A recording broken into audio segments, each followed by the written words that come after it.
Good morning mga kanayon. Update ko lamang po kayo sa aking minamarkot na African talisay.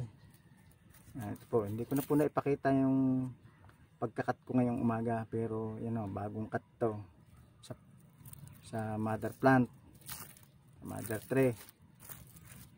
At bubuksan ko po para makita nyo na talagang nag-ugat siya.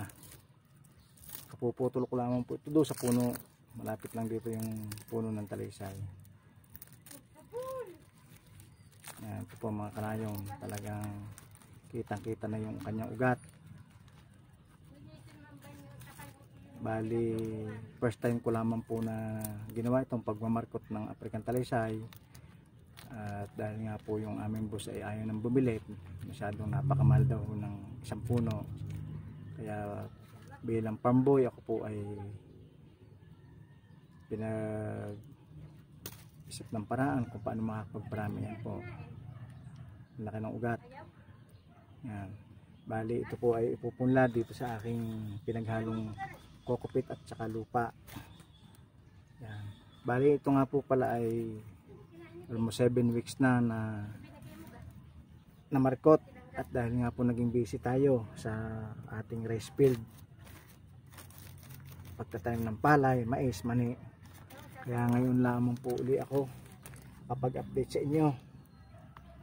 Pero thank you Lord, at successful naman po yung ating ginawang pagmamarkot, at medyo matutuwa yung aking boss dahil nag-success yung aming ginawang pagmamarkot, at hindi na siya bibili ng puno, at mismong dito na sa loob ng farm manggagaling yung itatanim, dahil napakarami po dito pwedeng gawing mother plant, dahil napakalalaki po ng puno ng African talisay dito.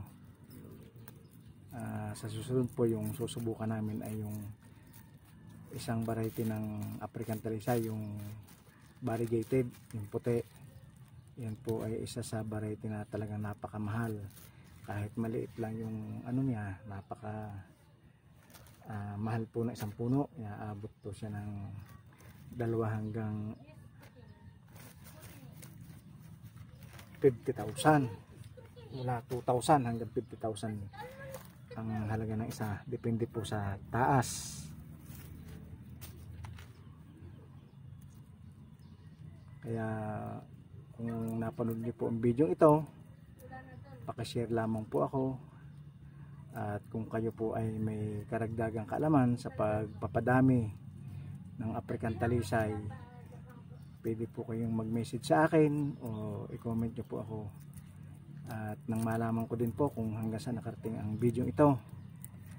Shout out po sa aking 19.1k followers. Maraming salamat po sa patuloy na suporta, sa patuloy na panonood nyo sa aking mga ina-upload na video. At kung kayo naman po ay bago lamang sa aking channel, paki-like, paki-share, at paki-follow na rin po ng aking Facebook page. Hanggang dito na lamang po. Mabuhay po kayo mga kanayon. God bless you all.